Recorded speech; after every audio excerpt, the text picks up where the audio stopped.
District asset police نے جمالی پل اور اس کے اطراف میں موجود تمام جھوپڑ پٹیوں کو جدید ٹیکنالوجی کے ذریعے رجسٹر کرنے کا فیصلہ کر لیا۔ جمالی پل کے بائیں جانب ہو یا دائیں جانب تمام جھوپڑیوں کی جیو ٹیگنگ کی جائے گی۔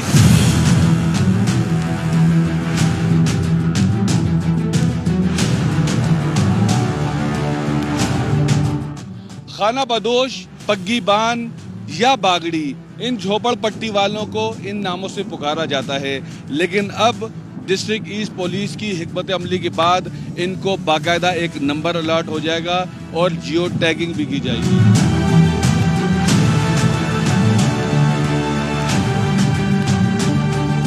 کراچی میں ہم پہلی بار یہ جھگیوں کی رجسٹریشن کر رہے ہیں، جس کے اندر ہم نے سب سے پہلے جو آغاز کیا ہے وہ ہم نے جمالی پل سے کیا ہے۔ ٹکیس ہوتے ہیں وہ وہاں کی جھگیوں کا فائدہ اٹھاتے ہیں، وہاں پہ وہ یا تو وہ چھپ جائیں گے، ہائیڈ آؤٹس بنا لیتے ہیں وہاں پہ، یا بیسکلی وہیں کے لوگ جھگیوں کے لوگ بہت سارے انوالو بھی ہوتے ہیں اس میں، اور تیسرا یہ ہوتا ہے وہیں سے بیسکلی وہ جھگیوں سے ہوتے ہوئے نکل جاتے ہیں، چھپ جاتے ہیں۔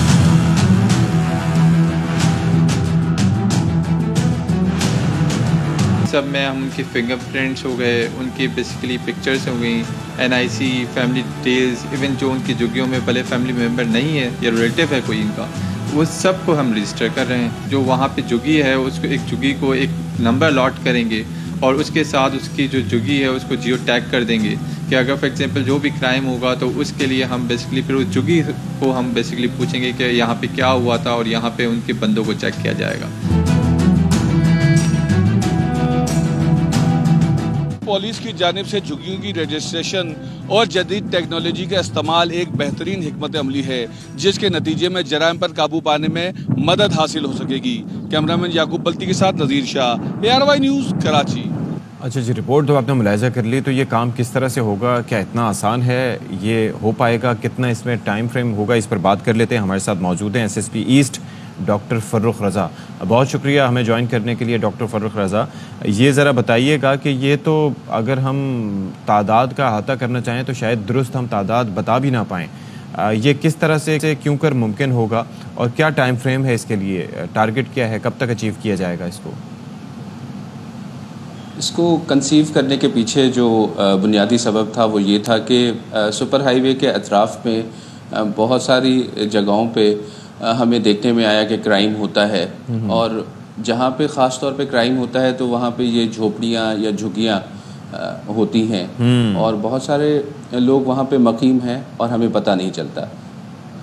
اور جب یہ کرائم ہو جاتا ہے تو اس میں پھر ہمیں یہ دقت پیش آتی ہے کہ انفارمیشن کس طرح لی جائے، کیونکہ یہ کافی گنجان آبادی ہے اور وہاں پہ ہمیں پتہ نہیں چل پاتا کہ کون کہاں سے آیا۔ اس وجہ سے ہم نے سوچا کہ ان جھگیوں کو ہی کیوں نہ رجسٹر کیا جائے، اور یہاں پہ جو لوگ مقیم ہیں، جو نومیڈز ہیں، وقتی طور پہ آتے ہیں یا چلے جاتے ہیں، یا کچھ لوگ اب تو کئی مہینوں سے وہاں پہ مقیم ہیں، تو ان کو جب ہم رجسٹر کریں گے تو ہمیں ایک پوائنٹ مل جائے گا کہ جہاں سے ہم معلومات حاصل کر سکتے ہیں، اور ساتھ ہماری باقی جدید ٹیکنالوجیز جو ہم پولیسنگ کے لیے استعمال کر رہے ہیں، جس طرح ہمارے پاس سندھ پولیس میں تلاش ڈیوائس ہے، اور اس کے علاوہ ہمارے پاس اور بہت سارے سافٹ ویئرس ہیں جس میں انٹیگریٹڈ اپروچ موجود ہے، جس میں اگر آپ فنگر پرنٹ لگائیں گے تو نادرا کے ساتھ انٹیگریٹڈ ہے، تو وہاں سے بھی ہم ڈیٹا پل کر سکتے ہوتے ہیں، تو اس کے ذریعے بھی ہمیں پتہ چل سکتا ہے کہ یہاں پہ کوئی جرائم پیشہ افراد تو یہاں پہ آ کے نہیں بیٹھ گئے، اور ہمارا کرائم ریکارڈ آفس ہے، اس کا بھی ڈیٹا اب آن لائن ہے، جس میں پنجاب بھر کے جرائم پیشہ افراد کا ڈیٹا بھی ہے اور سندھ بھر کے تمام جرائم پیشہ افراد کا ڈیٹا بھی ہے، تو اس سے ہمیں ایک جامع مدد ملے گی۔ اب جہاں تک آپ نے کہا کہ اس کی تعداد بہت زیادہ ہے، بالکل صحیح بات ہے کہ تعداد زیادہ ہے، لیکن ہم نے ایک کام شروع کر دیا ہے اور مرحلہ وار ہم کرتے جائیں گے اس کو۔ اچھا، ویسے ظاہر ہے کہ یہ آئیڈیا اور اس کی ٹائمنگ بڑی امپورٹنٹ ہے، کیونکہ یہ ریئلائزیشن اس سے پہلے ہونی چاہیے تھی۔ جیو ٹیگنگ ویسے دنیا بھر میں ہوتی ہے، لیکن وہاں پر ظاہر ہے کہ اس طرح کے ایریاز، یہ جو جھگیاں جس بڑی تعداد میں یہاں پر موجود ہے، یہاں پر یہ کام کرنا اٹ سیلف بڑا دشوار بھی ہے، وہی سے اعتبار سے کہ جھگی موویبل بھی ہے، آج یہاں بنی ہوئی ہے، کل وہاں بنی ہوئی ہے، تو جیو ٹیگنگ جو ہے اس اعتبار سے اتنی افیکٹو ثابت ہوگی؟ اس میں اتنا ضرور ہو جائے گا کہ اگر یہاں پہ کوئی تبدیلی آتی ہے تو اس کا ہمیں بخوبی اندازہ ہو جائے گا اور پتہ چل جائے گا. دیکھیں اس سے پہلے ٹیننٹ رجسٹریشن سسٹم جو ہے وہ لاگو کیا گیا ہے, جس میں اگر کہیں پہ آپ کرائے پہ کسی جگہ پہ جاتے ہیں تو آپ رجسٹر کرتے ہیں, تو یہ جب ہمارے پاس رجسٹر ہوں گے تو ہمیں جامع معلومات ملتی رہے گی کہ یہاں پہ کون ہے, اور اگر پھر کوئی کرائم ہوتا ہے تو وہی ہمارے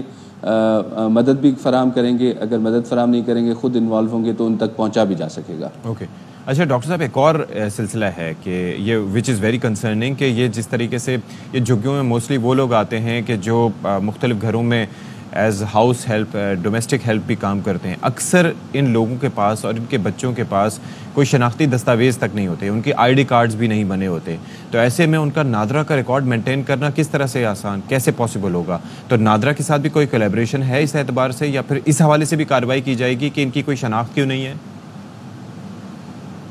دیکھیں اس میں سب سے اہم بات یہ ہے کہ ہمیں ان کی بائیو میٹرکس مل رہی ہیں, ہم نے ان کے فنگر پرنٹس جمع کرتے ہیں. اس سے اس چیز کا بھی احاطہ ہوگا کہ کتنے لوگ یہاں پہ رجسٹرڈ ہیں یا نہیں ہیں. جب ہم اپنی تلاش ڈیوائس میں ان کے فنگر پرنٹس کو ڈالیں گے تو ہمیں پتہ چل جائے گا کہ ان کا شناختی کارڈ ایشو ہے یا نہیں. جب گاہے بگاہے جب انفارمیشن فراہم ہوگی تو ہم نادرا کو بھی آن بورڈ لے سکتے ہیں, اور ان کی جو موبائل وین کی سہولت ہے ان سے ریکویسٹ کر کے وہ بلا کے اور رجسٹریشن کا پروسیس بھی شروع کیا جا سکتا ہے. تو اس سے کافی فائدہ ہوگا. اور میں وہی بات کر رہا ہوں کہ ایک انٹیگریٹڈ اپروچ ہے. کرائم ایک فنومینا ہے جس کو فیس کرنے کے لیے ہمیں جدید ٹیکنالوجی کا استعمال کرنا پڑے گا, اور انٹیگریٹڈ اپروچ کے ساتھ اگر ہم جائیں گے تو اس کے ریزلٹس بہت اچھے آئیں گے. اور ہم نے حال ہی میں دیکھا ہے کہ اس طرح کی ایکٹیویٹی کی وجہ سے پچھلے 2-2.5 مہینے میں